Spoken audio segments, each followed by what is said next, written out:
I would never encourage someone in their research anyway to say, my goal is to get more conservative outcomes, so I'm going to do a research project that desires these outcomes. I'd say, enter it with an open mind. You shouldn't be getting funding from the federal government for research that you already know the answer to, right? I think we should be framing our research ideologically neutrally in the first place, but there are incentives both to frame one's research in an ideologically progressive way, especially in terms of potential outputs, and to not frame one's research in sort of any other ideological way.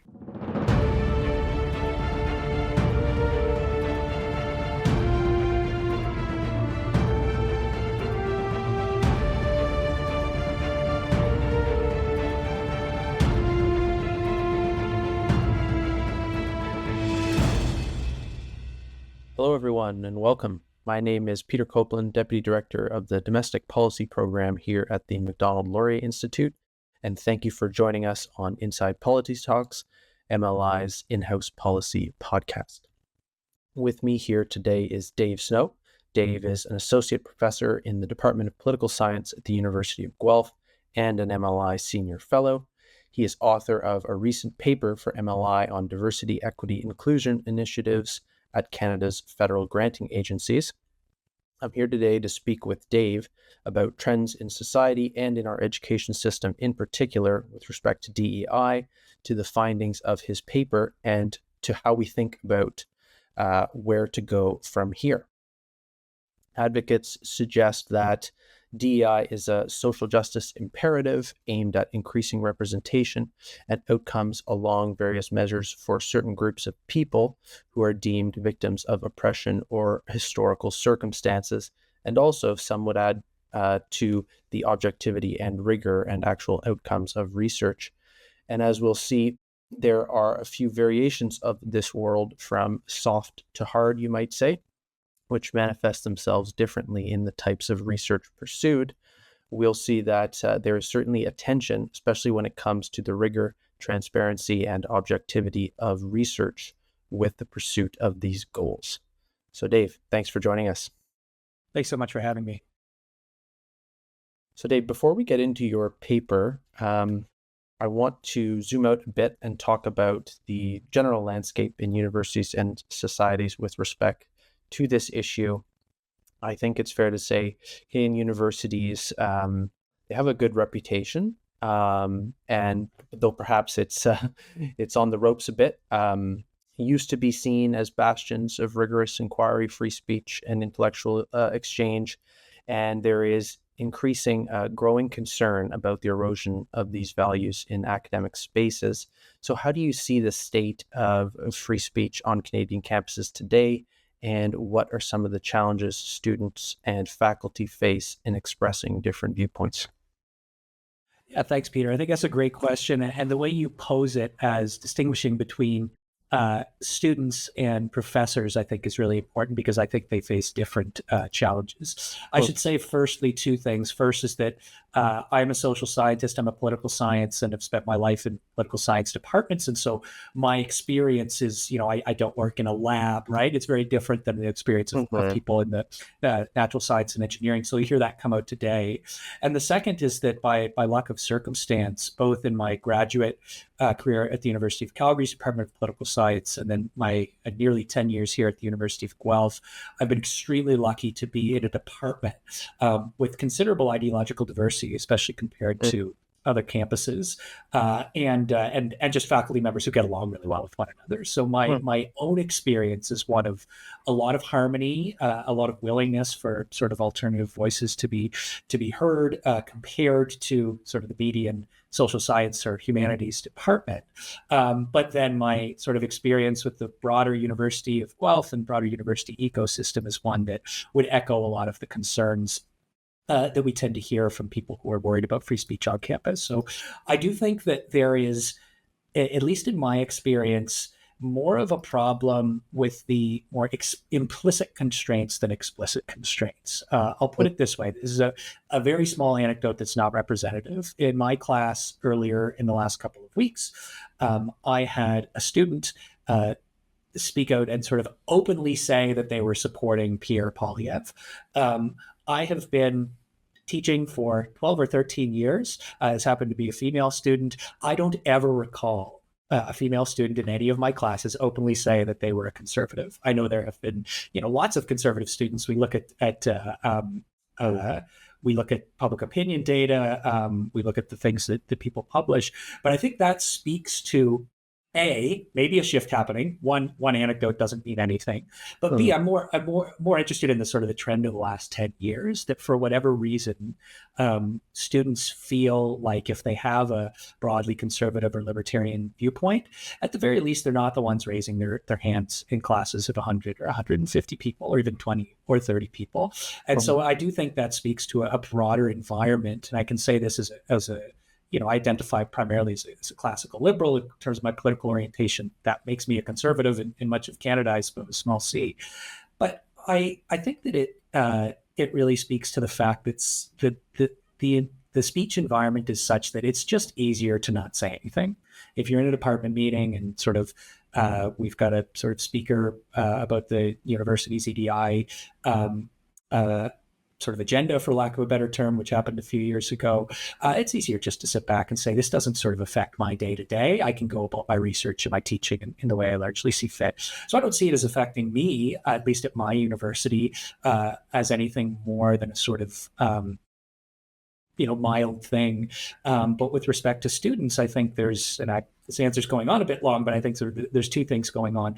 One is that they're just not as exposed to, let's say, centrist to right-leaning perspectives on contentious political issues. I'm talking about political science classes where that should be sort of a goal number one, is to give all the different perspectives. And two, that for those who do have sort of slightly outside the median student interests, that they're just not as interested and willing to speak up. And I'll just close by saying, and these are in my classes. I think if you sort of Google me, you would very quickly find as a student, this is probably a professor who's not going to mind if someone, raises their hand and says, right, I think a tough on crime approach is okay, or something like that. So I think that it's implicit. It's more in the air. It's getting a little better, but it is still certainly not the free exchange of ideas on a day-to-day basis that you might hope when you begin in university as a student.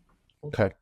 That's fair. Yeah, one of the things you hear when this topic comes up is that, well, in fact, societies operate on the basis of shared values and norms, and there are, on the flip side of that, taboos, and at all times there are things which are outside of the norm, and you shouldn't say. You should be careful about how you say it, and so this is just another variation on that theme. There was McCarthyism in the 50s where communist or socialist kind of views were suppressed, and things change over time. But on the other hand, there have been kind of peaks and valleys for sure, and in different environments in which this censoriousness or implicit sense of not being able to speak kind of comes up. And in particular here, we're talking about the university landscape.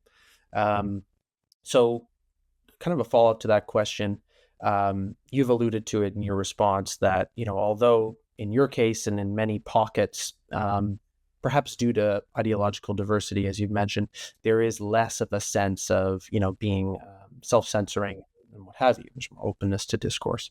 But there's certainly this growing perception that universities are becoming places where only certain perspectives can be heard. And it's, of course, of particular importance in universities because of their social function in forming citizens, pursuing, objective empirical research, that this is occurring.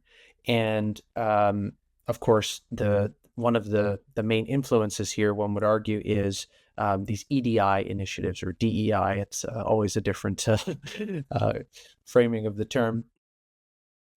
And that's diversity, equity, and inclusion, that they have played a significant role in shaping the academic environment.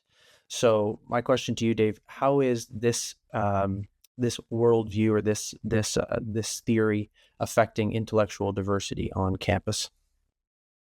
I think that's another great question, and one to which there's no sort of obvious, silver bullet answer. And I should start just very quickly by saying, 99% of the time we hear about it, it's called DEI because that's what it is most prominently in the corporate world and in America. Unfortunately, the federal government and federal granting agencies that we'll talk about later, they use the acronym EDI, and it's just sort of a case of path dependence. It's what you started with. So that's why the report talks about. It's why the report talks about EDI. There's a footnote very early on that explains this, but I think at the end of the day, it's just confusing. But people know what you're talking about with either one. I think and we'll probably get into this more in subsequent answers, but that a broader sort of social justice proclivity, ideological favor for the left, and growing tendency of a lot of faculty in the humanities and social sciences to be conflating their research with their activism. That was kind of already going on before the last. I think we've moved to that to a greater degree. I think sometimes it's overstated how different it was 20 years ago. But I think especially on the activism front, that's new. But generally speaking, the sort of leftward lean of social science, humanities scholars, that's sort of always been there. What's been interesting over the last decade and really over the last 5 years is how it's been that these ideas have been repackaged as EDI. And first by those who are promoting it. And now really we're seeing, especially in the United States, and you can say the same thing with the word woke, by those who are pushing back against it. And so for me, in a sense, EDI is a catch-all, and we'll get more into the distinction between different forms of EDI, I feel, later. But in another sense, it's kind of just a new packaging. What's that phrase? New old wine in new bottles, right? It's a new way of talking about a particular way of doing research, a particular way of seeing the world, and it's a way of framing it in a positive way. Who's against diversity? Who's against inclusion?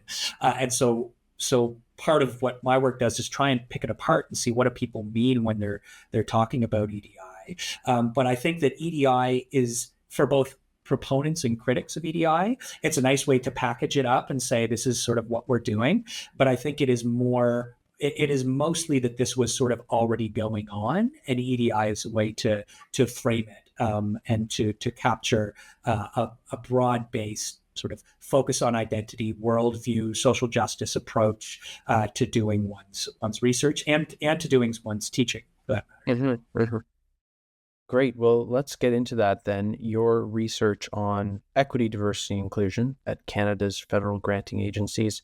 You present some concrete evidence in this paper that EDI has become intentionally infused throughout Canada's federal research granting agencies, and I'll name those for listeners: the National Sciences and Engineering Research Council, or NSERC, the Canadian Institutes of Health Research, CIHR, and the Social Sciences and Humanities Research Council, collectively responsible for billions of research funds. So first, Dave, how are we seeing this government push for EDI reflected in federal grants?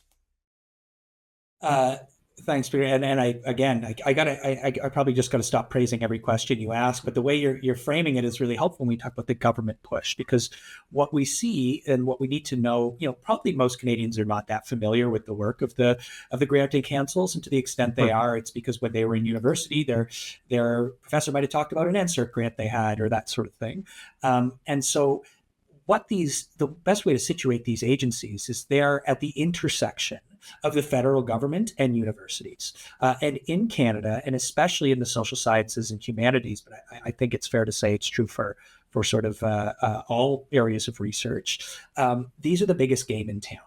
This is where most big research money comes from. In the American environment, it's different, and different countries have things set up in different ways. And I can't speak to, for medical research in Canada, maybe there are big private agencies that are funding a sizable proportion relative to this as well. But certainly if you're a social science and humanities scholar in Canada and you want you want funding to hire research assistants, to put on workshops, to do high-level research, you're applying to these granting councils.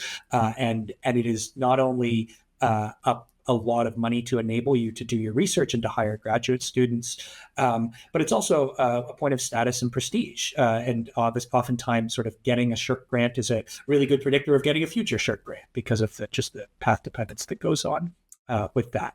And so these are agencies that are broadly committed to research excellence. They have a statutory mandate. They report to two different ministers, depending on the agency. And what I found in going through, because I'd done a little bit of work on this, but I'd never looked as closely, is that when you look at how these agencies operate, again, most of their expenditures is money to researchers and money to universities to assist with research. I apply for a grant, I get it, I have an account my university sets up, I hire research assistants and go to conferences and pay for open access fees and that thing out of the grant.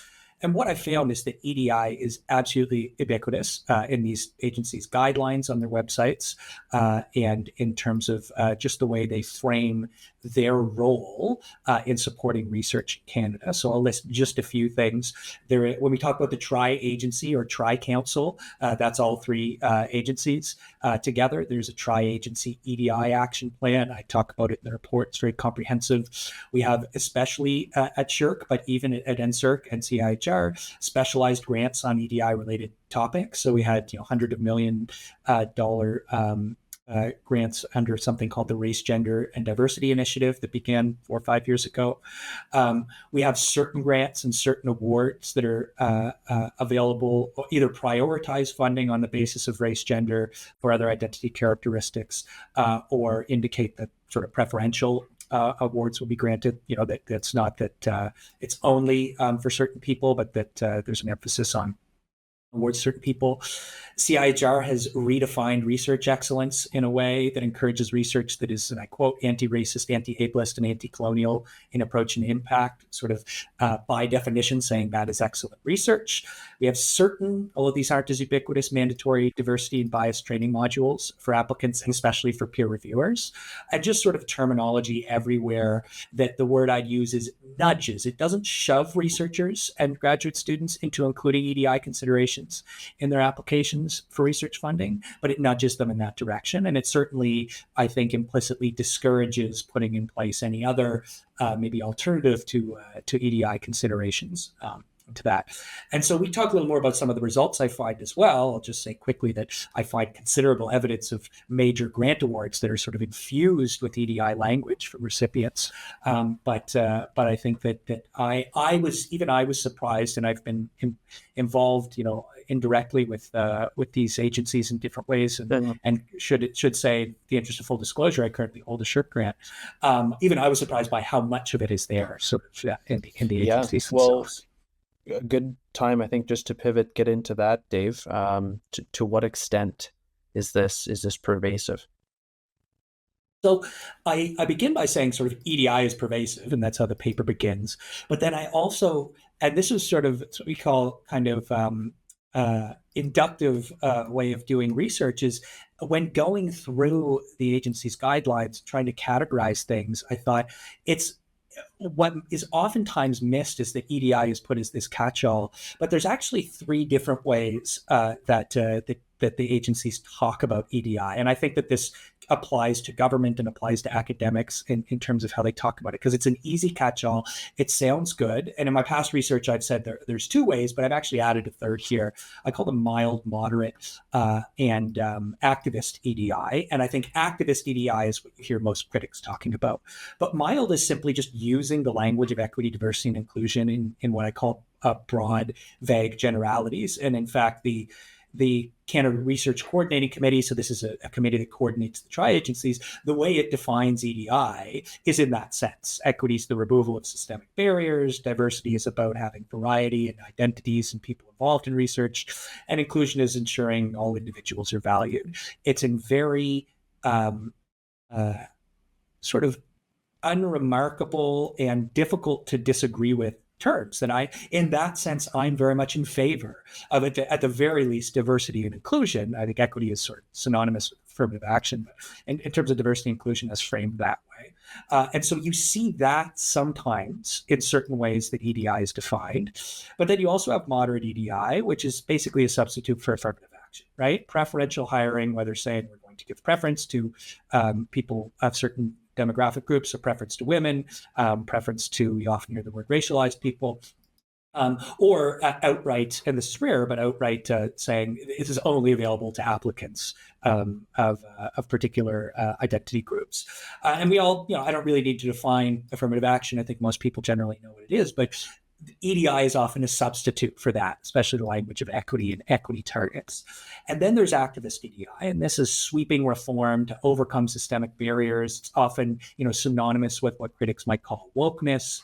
I define it as the use of language of EDI to advance the goals of critical social justice activism, sort of a very explicit scholarly activist goal that views the world through identitarian lenses and really seeks to use research to overcome inequalities that marginalized groups have faced over time.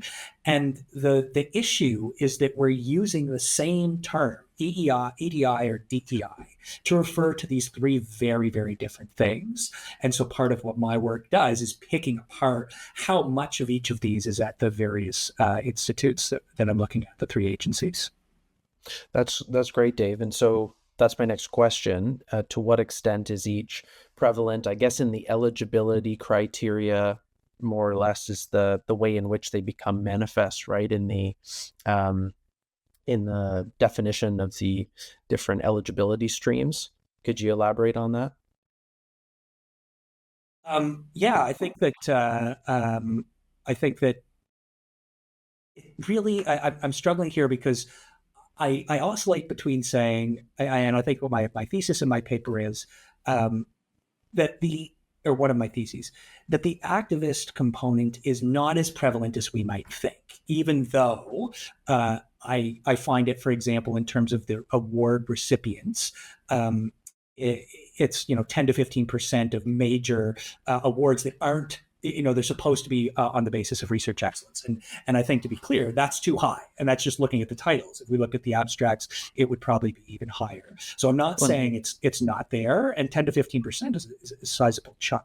But it hasn't taken over the agencies. And I think I use that phrase a lot. I think the language of EDI is infused into the agencies, but it's oftentimes presented in this moderate way. And certainly in terms of requirements for applicants, there are some nudges, there are some citations to activist EDI, but it's mostly about the mild form. And then moderate is often just award-specific requirements. So CIHR for its project grants, which are some of its prestigious grants. This year, they essentially said, they use the word equalize, but they're going to make sure that the percentage of racialized applicants, let's say 25% of applicants identify as racialized, the 25% of awards will go to racialized applicants. So there is some of the moderate there. And so in terms of the guidelines, it's there. It's often in sort of adjacent frameworks, the activist EDI, but we see it less at the core of the agencies and more in the type of research that's actually being funded. And so I think we'll get to this later, but that I would say they're not a lost cause. I'm not a tear down the agencies. I mean, especially NSERC, it's less prominent there. But I think that it is infused, and because of that slippage between different forms of EDI, because of that slippage, we see that you can sort of get away with moving from mild to activist EDI in the same paragraph and sort of almost being tricky in the sense of doing that. Right. Okay. So just to make sure I have it, it's more so that the mild language is kind of prevalent and pervasive, and that's accomplishing the nudge term you've used, which is, and people can understand this, right? Oh, okay, read the criteria like in a job application. Oh, better make sure my resume has that, right? Or my job experience. And so you're getting a natural uptick in selection for certain types of projects. And then there is the more moderate to activist form, which has some sort of affirmative action component wherein a percentage or some language to, kind of strongly suggest research with these features is going to get funded. And the overall outcome is really, kind of a pollution or a tinging. You choose the language of what gets funded, and ultimately that has implications insofar as these things are or aren't connected to research excellence and the pursuit of objective open inquiry. Do I have that right? Is that fair to say, the effects? Yeah, I think more or less, although I think in terms of, and this is sort of how it's an easy thing to get from the framing that isn't quite true. In terms of the jump, sometimes like moderate EDI, affirmative action, is kind of its own thing a lot of the time, and it's in award criteria, for example. Whereas you'll actually see the jump from sort of mild to activist. You're hopping over the other one because moderate EDI and affirmative action is also using the language of EDI, but it's its own thing, and it's kind of adjudicated differently. It's about the people making the decisions about awards, and it's about saying at the outset award criteria.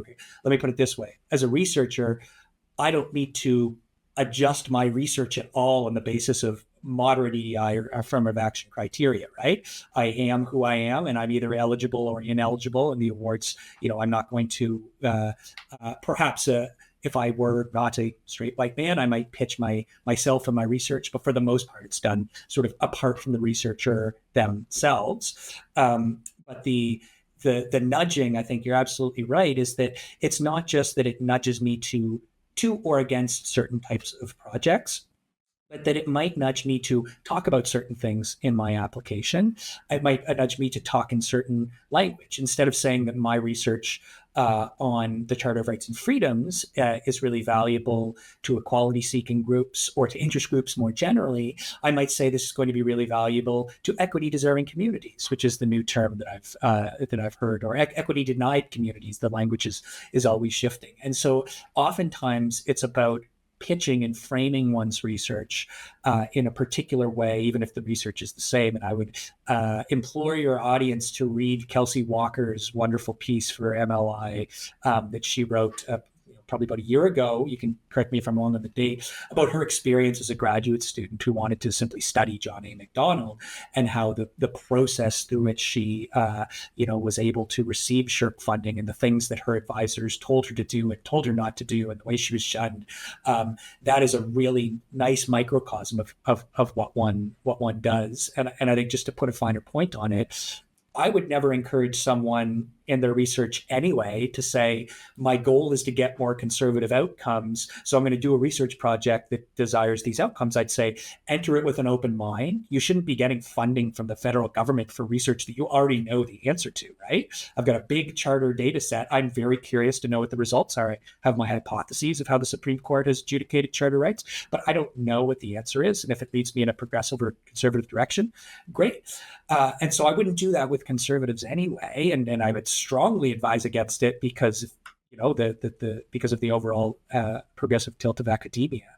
But with respect to progressives and progressive orientations, I should say, you can sort of either frame your research a little more progressively, or just outright say, like, this is activist research, and people are, my research shows a very strong likelihood of getting awards for that research. So it's I think we should be framing our research ideologically neutrally in the first place, but there are incentives both to frame one's research in an ideologically progressive way, especially in terms of potential outputs, and to not frame one's research in sort of any other ideological way, if that makes sense.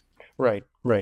Yeah, going for neutrality, and being led by the pursuit of genuine question, that you don't have a preconceived notion of the conclusion.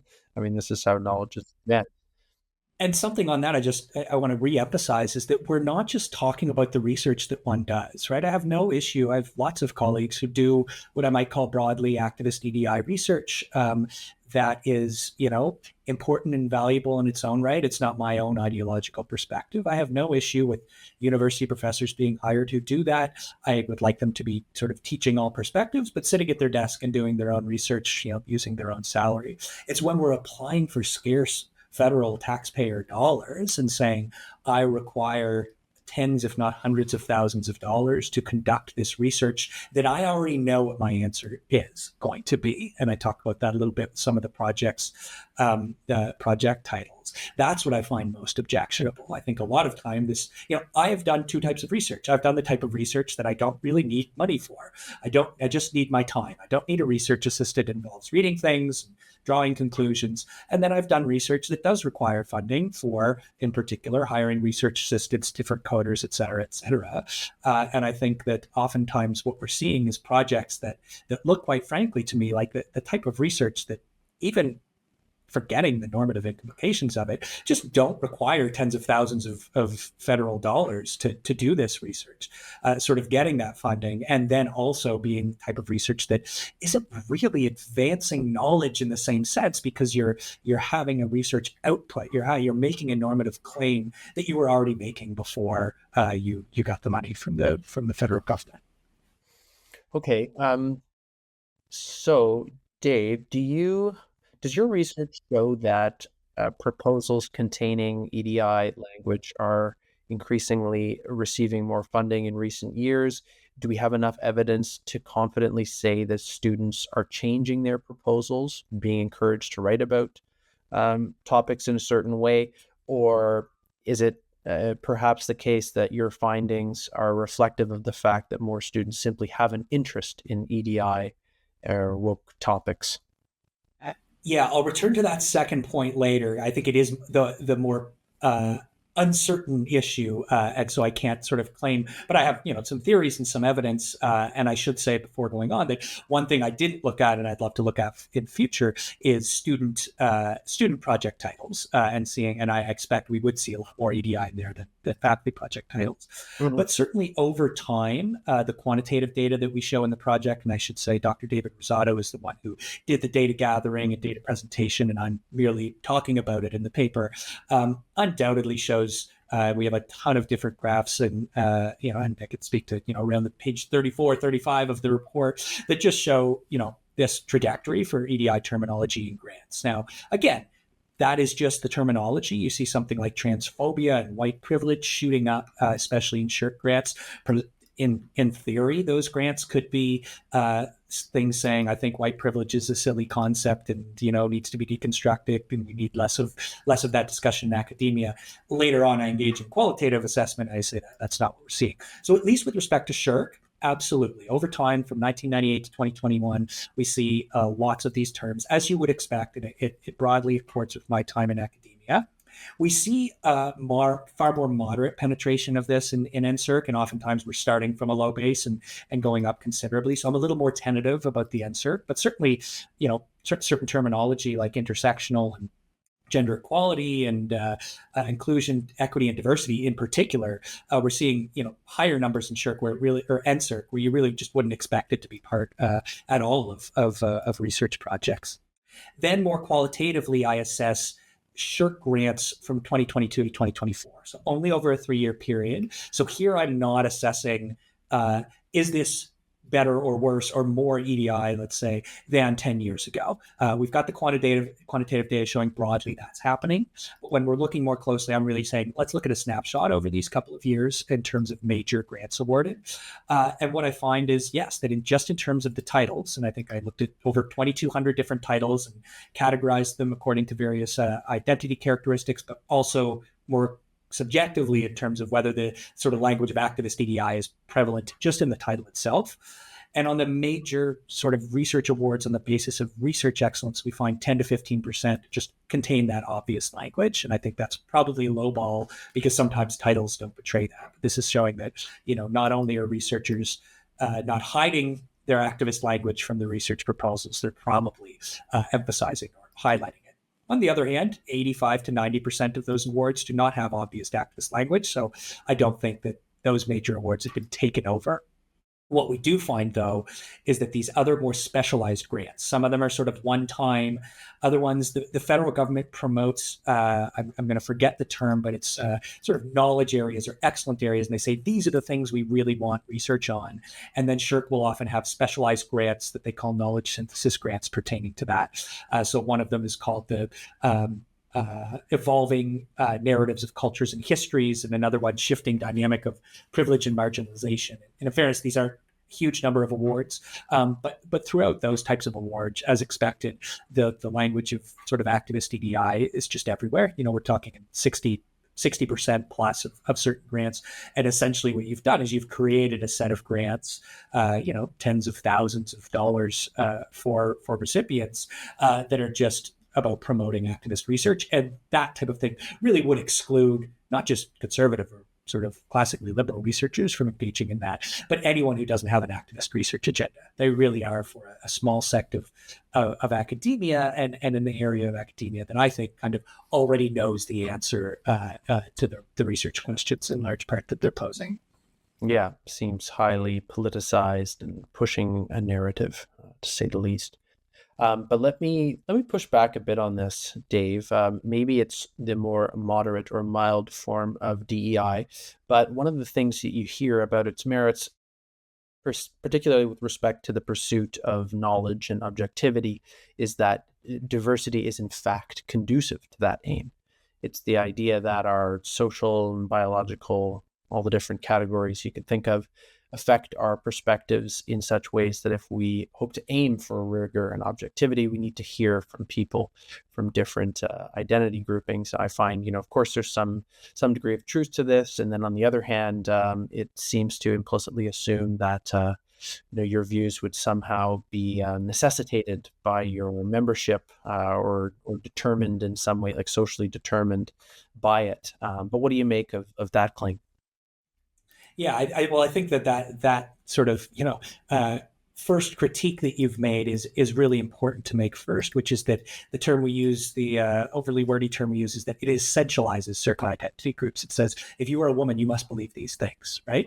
If you are a person of color, you must probably believe these things. And by the way, don't they all happen to have progressive policy orientations, these things that you believe? And so I think that is sort of simple, sort of lazy even, to just presume that 50% of the population is necessarily going to have more progressive priorities in their policy orientation. And so I think that's one sort of the many negative aspects of the sort of language of EDI. It groups people into oppressor and non-oppressor, and it assumes that certain beliefs and certain policy priorities are associated with being a member of a marginalized group. And I should say, I think we see this so much, and MLI's done excellent work on this in putting forward alternative perspectives, so much with respect to research on Indigenous peoples, right? The idea that there is an Indigenous way of seeing the world. Certainly there are different sort of cultures and histories and forms of knowledge associated with Indigenous communities and Indigenous governance systems. But the idea that, 5% of the Canadian population all view the world in the same different way from Canadians. I think MLI's done a lot of good work from having Indigenous writers say that no, being Indigenous doesn't mean that I'm against resource extraction or something like that. And so I think that is, it's a bit of an aside to your as a response to the question. But I do think I'll give the critique it's due in a couple of forms. One is that I do think it is important to have people from different backgrounds, and I do think it is a nice goal to aspire to. I think quotas can cause more problems than they solve by saying, okay, we're underrepresented as a department of political science, therefore our next 4 hires must not be must be people who identify as people of color or who identify as women. I think that causes more problems, but I do think it is good to be in a department and with people who are of, that we have a good gender balance in our department. We have, it's not all white guys in the department. I think that's good. I also think it's good that people in our department are from different regions of Canada, things that often aren't considered into EDI. I think it would be better if we had more people who grew up poor or sort of actually middle class, not what we call middle class. And I think, as someone who grew up, quite comfortable, but certainly not what we would call upper middle class. I think like actually middle class. My parents were probably actually at the median income. I don't see a lot of me in university faculty, quite frankly. I think like I'm one of the people who grew up poor among university faculty, and I by no means grew up poor. I think as well, inclusivity ought to include intellectual diversity. So I think that in the same way that you can benefit from having a department where people grew up on a First Nations reserve, grew up in poverty, grew up as part of a community that experienced different things than what the sort of median professor does, are all very good. It's good to have gender balance. It's also good to have people who, especially in a discipline like political science, are ideologically a little more conservative or outside of the mainstream. And in the same way that it's good to have people who are on the far left academically as their own research background. So in that sense, sort of inclusivity is important. But the question is, what does it mean to move from promoting inclusivity or promoting diversity broadly to actually having concrete policy goals? And that's where it can quickly turn into the moderate EDI of affirmative action and saying, you see the ads for candidate research chairs that are sort of, people who are white need not apply, men need not apply, these sorts of things in more or less that language. But also, I think that it very quickly slips. I keep using this word. Okay, we're in favor of inclusion. We're in favor of diversity. And then later down the page of the Shirk explanation, you see reference to 11 citations on intersectionality, right? And so it's what unfortunately happens too much, and I have some suggestions for how to get away from it, is that you agree to be committed to equity, diversity, and inclusion broadly in its mild sense, and very quickly you are pushed into a literature, encouraged to study things that take a very particular view of the world that I associate with activist EDI. And again, I'm not saying, therefore, one cannot be committed to inclusivity and diversity, but I think, and this is what MLI's work is so important in doing, is saying, okay, you're committed to it. What are your policy priorities then? Because what is it we're actually going to do about this? And in terms of the things we're going to fund, the types of projects we're going to fund, and the type of language we're going to have in our funding guidelines. Yeah, wise words, Dave. And as I get older, not so old, but with each passing year, I lean more and more towards balance and moderation. And of course, with these sorts of things, well, first, there are so many reasons why people might be interested in or have a certain outcome or association with a particular field of study that have to do with their lifestyle or behaviors or beliefs or background. And so one shouldn't expect or assume that some sort of proportionality in all of these fields of studies would be likely or even desirable. And oftentimes, what's going on here is the kind of single-minded pursuit of certain objectives, regardless of the trade-offs and the consequences involved. And so balance and moderation, like many things, is probably what's needed. But as you suggested, it very quickly slides into immoderation. And that's what's problematic here. So let's shift now to talk about reform. So, you've mentioned, kind of in light of the lack of viewpoint diversity on university campuses, especially regarding faculty, that it's important for Canada's major research funding agencies to prioritize research excellence over political activism. And you provide several recommendations to reform federal granting agencies, including a renewed commitment to political and ideological neutrality.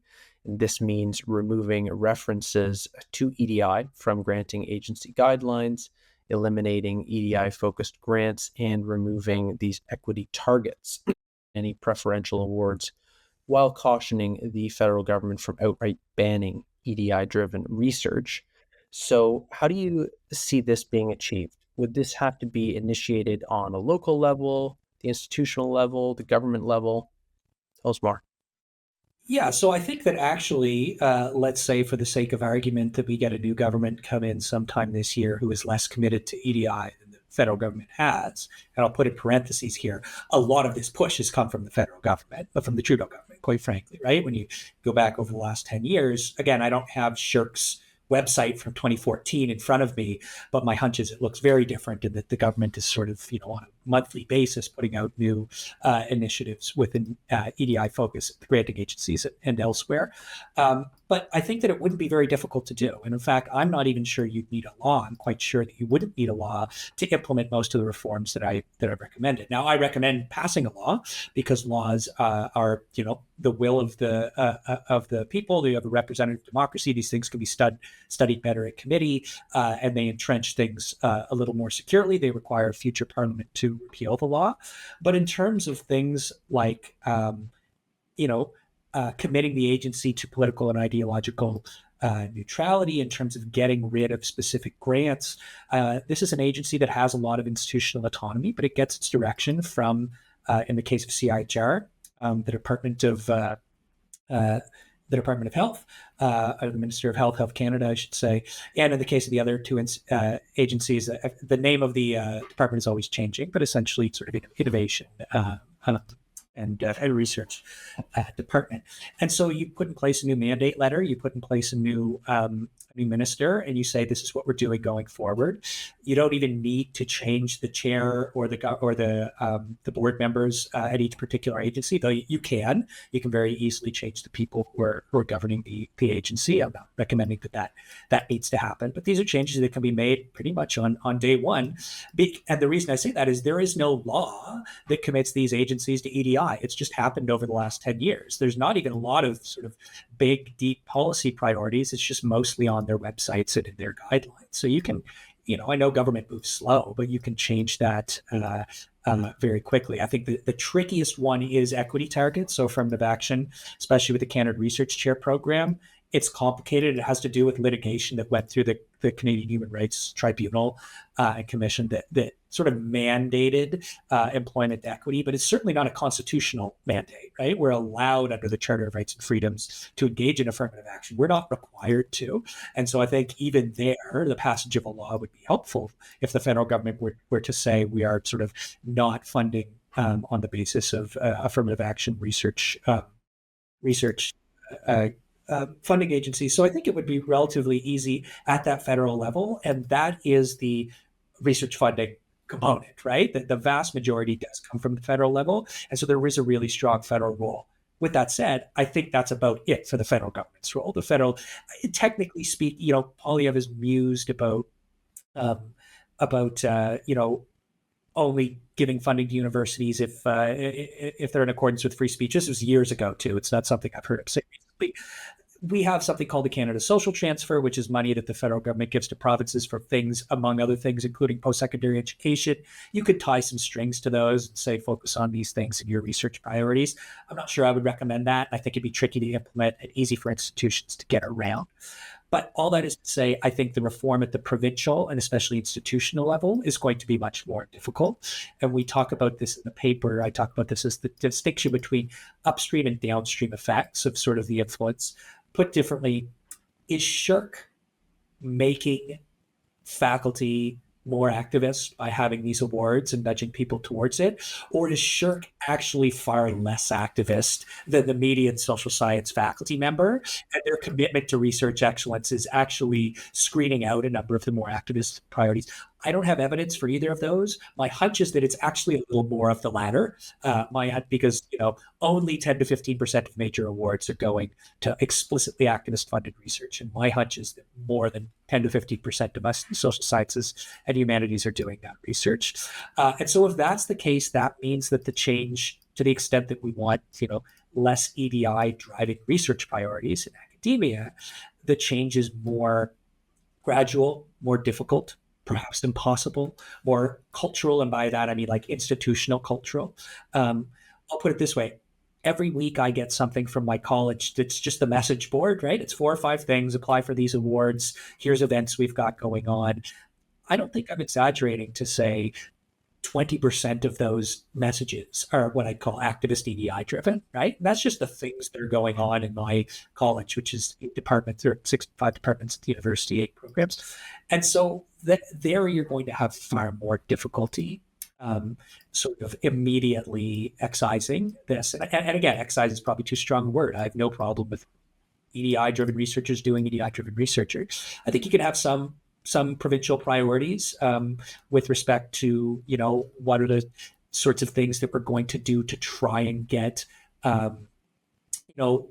remove diversity statements from being mandatory as part of hiring priorities. There's things like that you can do, but I think it's mostly institution by institution, and by that I mean university by university. And I think because of the sort of progressive culture that dominates in universities, I think that will be a longer trickier, more difficult thing to do. But I do think that the federal government with research funding, that the changes are not that difficult to do, and that they can then have a downstream effect, at the very least with respect to research funding and the type of research that people are not discouraged from doing, or at the very least not discouraged from applying for federal funding for. Well, very good, Dave. Thanks for that comprehensive lay of the land of the policy levers in play here. And yes, this is, of course, just one piece of the puzzle, but undoubtedly an important one given the billions of dollars at stake. And you're quite right to show that it's not as though we don't know what the broad parameters of objectivity and empirical rigorous inquiry are. And so in part, it's removing the barriers to that. And as you've said, the mild forms, nothing precludes people from undertaking those priorities in some way, shape, or form connected with their research, and that's a good thing. And much more to be explored and more work to be done to reform universities and make them bastions of free inquiry and free speech that they certainly can be. Dave, before we close, any final remarks from you? Well, I'll sort of build on what you've just said and say that in a certain sense, you may not have gotten this sense from their conversation, but I'd say of those who are of a more outside the mainstream social science academic view, like I am, call me a conservative or libertarian, whatever you want to call me. I think I'm more optimistic than a lot of others. I think that, as I've just mentioned, I think that some of the things, the sort of culture of the university, the progressive worldview will take a lot of time to change. But I am really, really always extremely impressed by the best students we have and by most of my students. I think that the people who make up universities and go into academia are great people capable of doing great work. I think that the sort of institutions and the cultures have gone down a road that they shouldn't necessarily, but I don't think universities are a lost cause. And I don't think the granting agencies are a lost cause. And I think the first step is just to make the public and policymakers and sort of the chattering classes at large familiar with what's going on. And that's what we try and do in this report. And I keep using the word we because I really, you and I talked a lot beforehand, and MLI is the we in this of saying this is a priority for us and saying, let's just get the information out there. And if people want to challenge me and say I'm wrong and quibble with my data, then that's great. We're having the conversation. But at the very least, I don't think that anyone is going to say, no, EDI isn't prominent to these agencies. And so by having that initial discussion, I think it sets the table very nicely for discussions of what do we want these agencies to do and what do we want our universities to do. And I'm still very optimistic that they can. I've spent my entire adult life at a university and expect to continue to do that. And I wouldn't do that if I didn't think they were worth being at and worth saving. Well, very good, Dave. A nice note to end on. I encourage all our listeners to check out Dave's paper, which will be available on Macdonald Laurier's website. Dave, thanks so much for joining us. Thanks, Peter.